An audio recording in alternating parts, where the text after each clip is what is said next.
오늘은 마찬가지로 지난 시간에 했던 그 볼테르에 이어서 루소인데 이 두 사람 다 프랑스 혁명에 아주 영향을 많이 줬던 사람들이잖아요. 또 이 두 분 말고 한 사람이 더 있어요.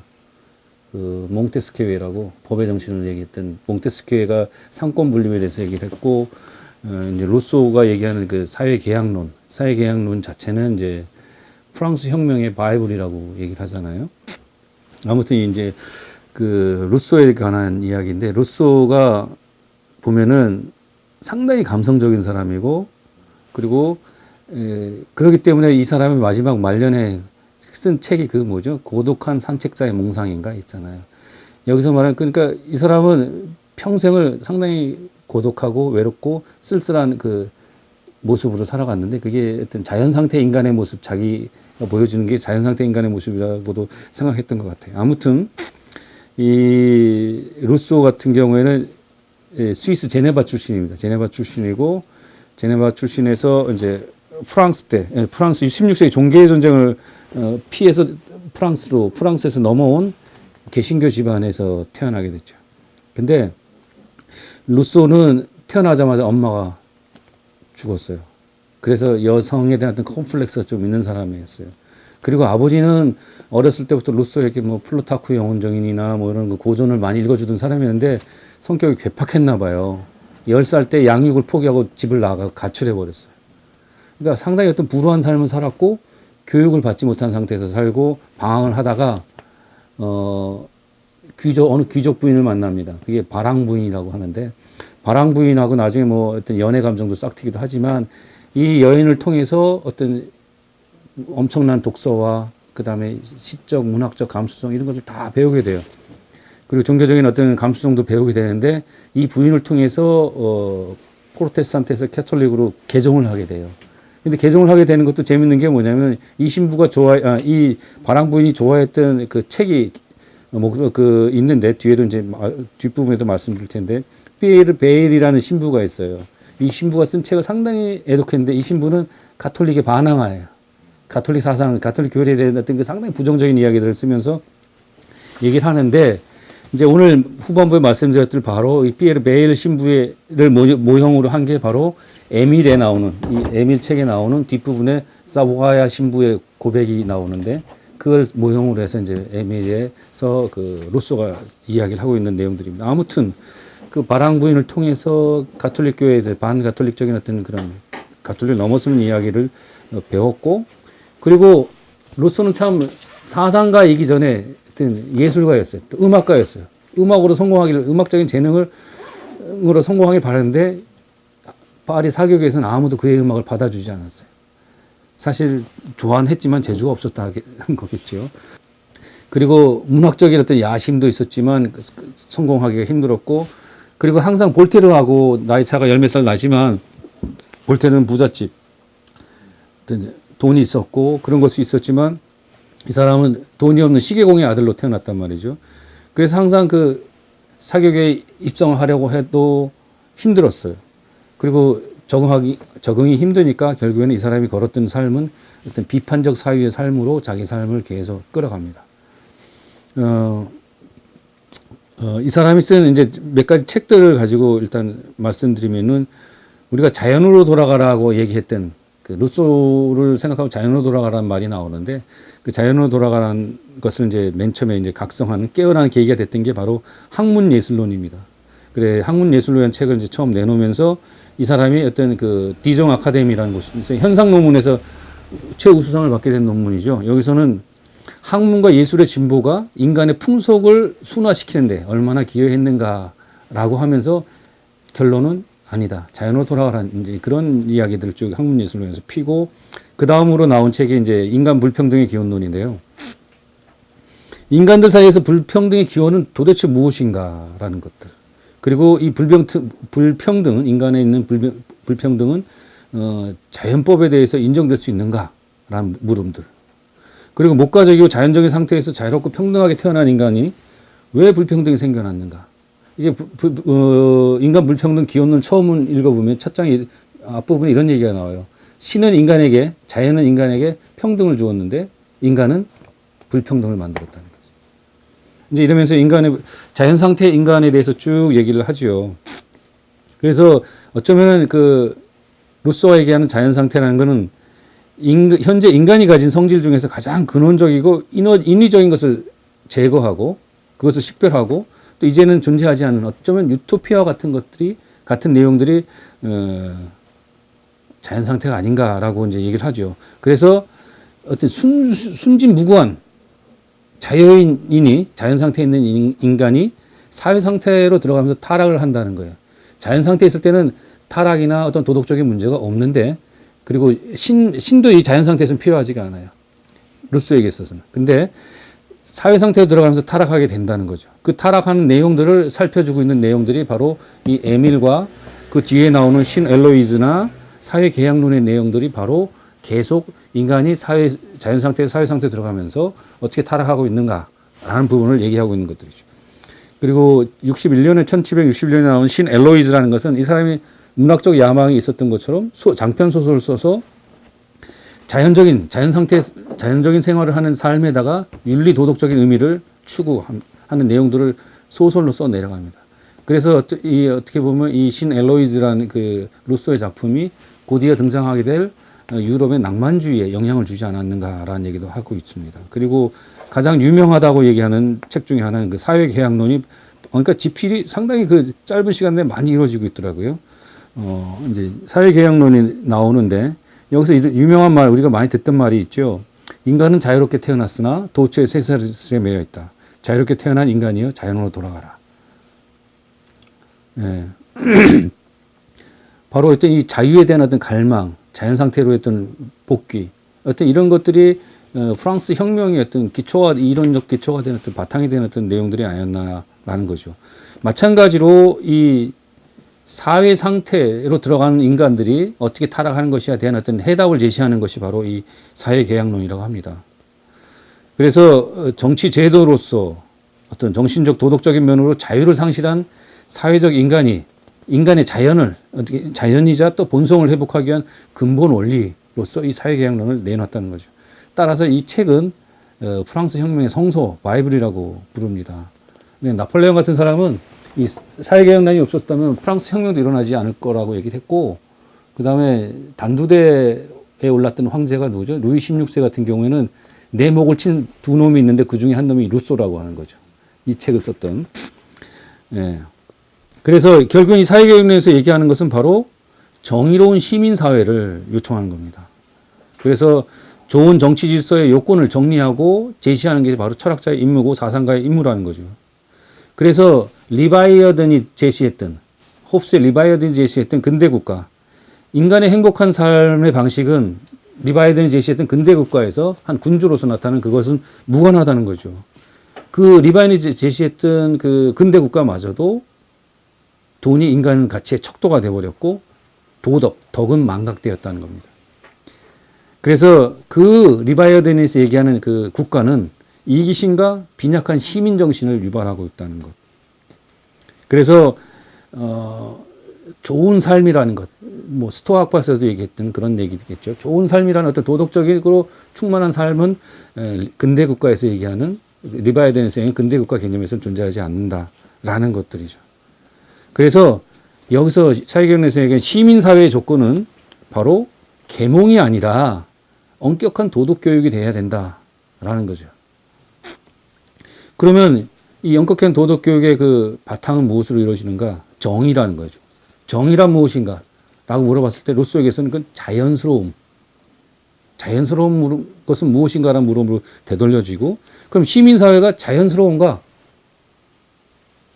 아니라는 거죠. 루소의 생각에서는. 그래서 시민사회 성립 이전의 시대로 돌아가는 노력을 계속 제시하고 있습니다. 그래서 자연상태 인간. 왜냐하면 루소가 보기에 사회상태는 끊임없이 인간의 도덕적 타락을 유발시키고 있으니까. 그렇다면 루소가 얘기하고 있는 시민사회가 도대체 왜 존재하는가? 시민사회의 목적을 이제 물어봅니다. 한마디로 그 로크가 얘기했던 것처럼 재산권 보호에서 시민사회의 목적이 있다는 것. 그렇다면 이 재산은 인간에게 자연스러운 것인가? 묻습니다. 아니라는 거죠. 바로 이 불평등, 이게 조건이 된다는 거죠. 재산이. 이 루소에게 있어서는 도덕적인 사람은 두 가지 형태로 나눠집니다. 의무감을 잘 따라서 행동하는 사람들. 아주 이런 사람 경우에는 의무에 따라서 사는 사람들은 신뢰할 만한 좋은 시민의 성격이고 모범이 되는데 좋은 사람은 아니는 거죠. 좋은 사람은 바로 루소 자신과 같은 사람인데 이 사람은 뭐냐면은 인간이 가진 최초의 본성대로 자연적인 본능대로 살아가는 사람. 이런 사람은 누구냐면은 정감이 넘치는 친구이자 연인의 역할을 할 수 있는 사람. 그래서 언제나 연인이자 친구가 정감이 넘치는 사람은 스스로는 고독한 산책자일 수밖에 없다라는 거죠. 그렇다면 이 자연 상태를 벗어나는 길은 루소에게서는 두 가지 길을 제시하는데 하나는 정치가가 자연 상태를 벗어나는, 그러니까 다시 말해서 시민사회 길로 넘어가는 어떤 정치가의 길이 있고 자연으로 회귀하는 루소의 길이 있는 거죠. 이거는 루소에 의하면 정치가와 몽상가의 대립이라고도 얘기합니다. 그러니까 자기는 그래서 루소는 자기 자신을 몽상가로 하는 얘기가 여기서 나오는 것들이죠. 그리고 오늘 제가 핵심적으로 말씀드릴 수 있는 책은 바로 이제 나오는데 이 루소의 에밀입니다.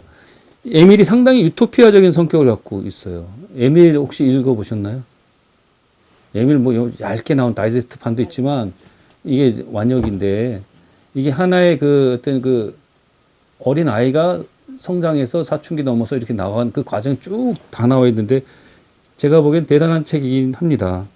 그리고 유토피아적 성격을 띤 어떤 교육론이라고 하는데 근데 자기 스스로도 이 책이 어떤 교육에 관한 어떤 환상가의 어떤 몽상이라고 자기도 얘기를 합니다. 왜냐하면은 루소는 정규교육을 받아본 적이 없어요. 그 독서에만 의존해갖고 자기의 어떤 자기 신의 생각을 만든 사람입니다. 따라서 교육의 부재가 이상적 교육을 몽상하게 만들었다는 거죠. 그러니까 이 루소가 이 책을 펴내니까 가장 비판했던 사람이 누구냐면 바로 볼테르입니다. 볼테르가 너는 상당히 루소를 보고 위선적이고 도덕적으로 문제가 있다. 이 루소가 귀족 부인들의 사랑을 많이 받았어요. 많은 여자들도 만나기도 했고 귀족 부인들. 근데 정작 결혼은 누구랑 했느냐? 그 귀족 부인의 하녀와 결혼을 하게 돼요. 그 하녀를 통해서 5 아이를 놓는데 근데 놓기만 하면 뭐해? 생활력이 없거든요. 애들 다 보육원으로 보내버렸어요. 근데 아이러니하게 바로 이 루소가 그 죄책감에 의해서 이 에밀을 썼다고도 하긴 하는데 이 아이의 발견자, 교육론에서 아이의 발견자가 이 루소가 됩니다. 그래서 아이의 인격의 존엄을 얘기하고 있는 거죠. 그래서 자기는 지상에 있는 모든 아이에게 보내는 송가 내지 찬가라는 거, 에밀이. 그래서 20년을 숙고하고 3년 동안 집필한 책이 이 책이라 합니다. 근데 이 책을 쓰면서 이후에도 그렇지만 이 책이 루소의 교육론이기도 하지만 오늘 말씀드릴 이 사부아 신부의 고백에 나오는 것은 상당히 종교 비판적, 당시 그리스도교 비판적인 내용이 많이 들어가요. 이 사람의 종교 비판은 프로테스탄트나 가톨릭 그 모두를 다 비판하고 있습니다. 그래서 정부와 교회로부터 지속적인 박해를 받고 있습니다. 그래서 프랑스 파리를 떠나서 돌아올 수가 없었어요. 상당히 방랑을 하고 있었고 특히나 돈 많은 볼테르가 당시 사교계에서 명망을 떨치던 볼테르로부터 상당한 비방도 많이 받았고 그러면서 각국 정부와 교회로부터 손가락질 당하면서 이 사람은 피해망상증에 사로잡히게 돼요. 자신을 핍박하는 그 세력들은 국제적인 어떤 네트워크를 갖고 있다는 거죠. 네. 그래서 이 사람은 글로써 박해받은 인물로, 그리고 그것은 다시 말해서 당시의 신교와 구교, 가톨릭과 프로테스탄트, 그리스도교의 본질을 아주 정확하게 파악했다는 내용입니다.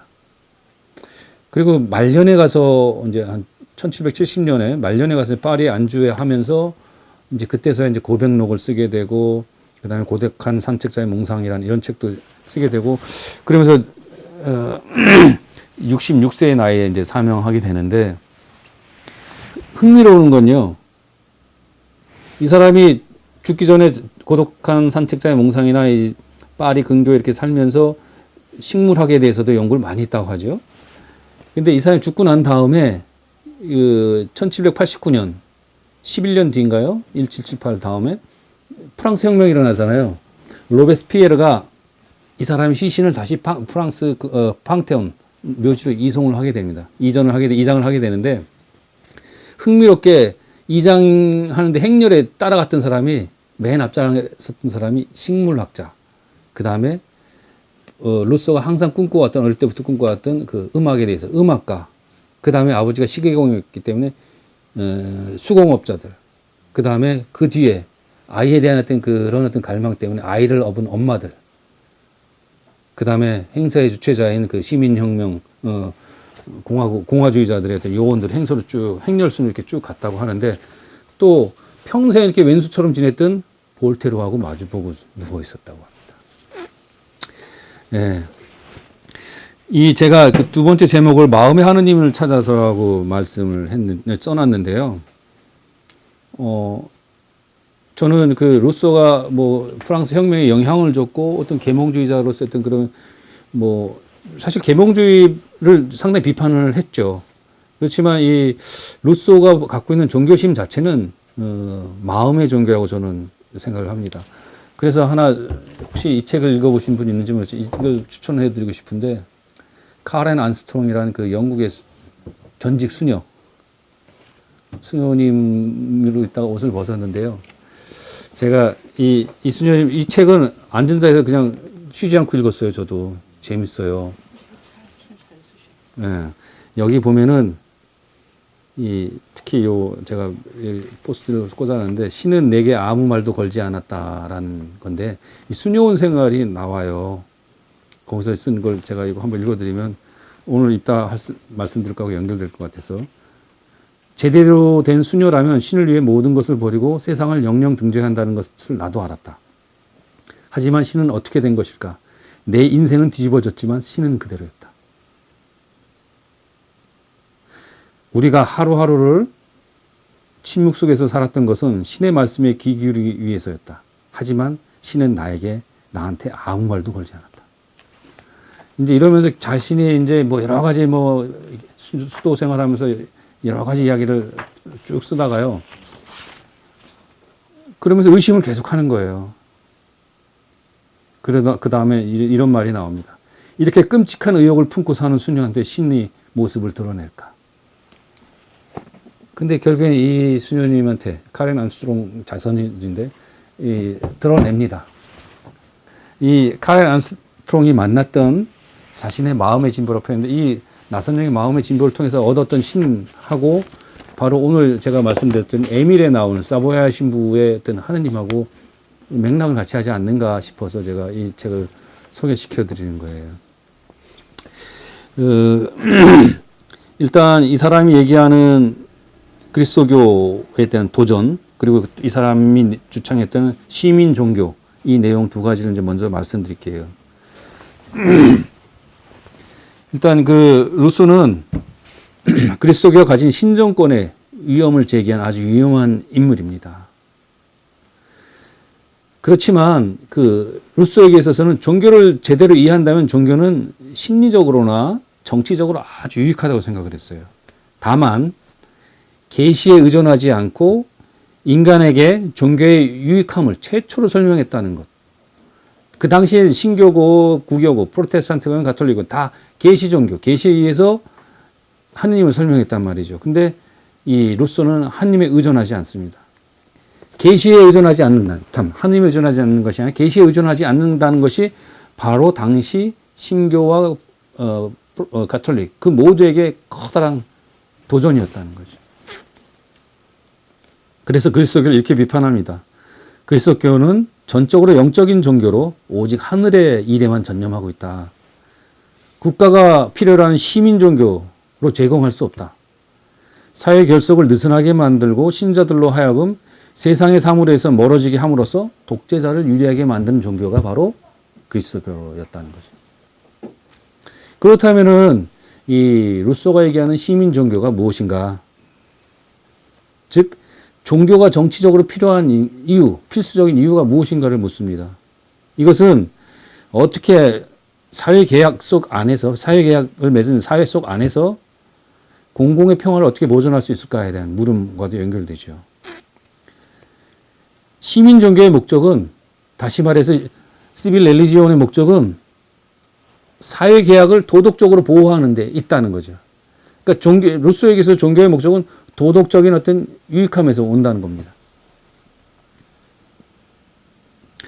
이것은 다시 말해서 시민이 자신의 의무를 다하고 개인의 이익만을 추구하지 않기 위해서 도덕적 의무를 사랑해야 되는데, 이것이 바로 종교가 할 수 있는 역할이라는 거죠. 종교의 장점은 그래서 누구를 강요하지 않고 도덕적인 확신을 심어줄 수 있다는 겁니다.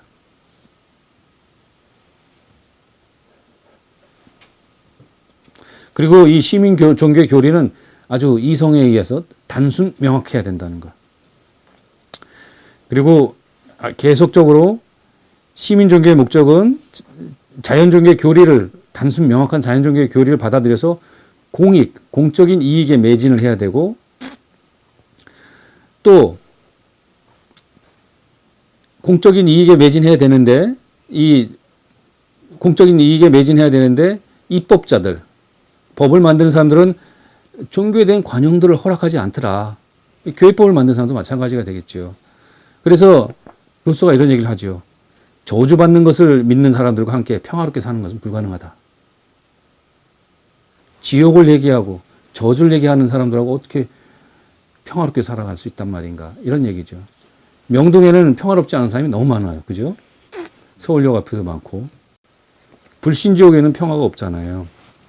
그래서 루소에게서는 이 불관용, 다른 종교를 받아들이지 않는 것이 바로 시민전쟁의 원천이 될 수 있다는 거죠.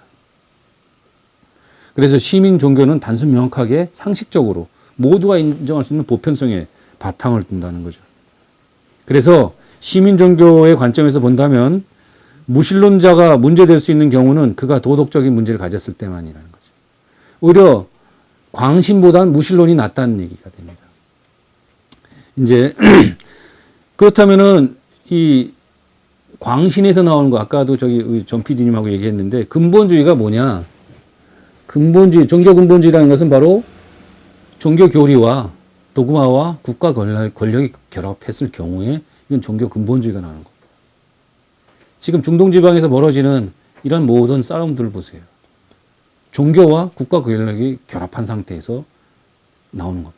미국도 마찬가지예요. 부시 정권 때 나왔던 그 종교 근본주의는 국가 권력과 종교가 아주 절묘하게 결합합니다. 어떻게 보면 그것이 정치 신학이죠.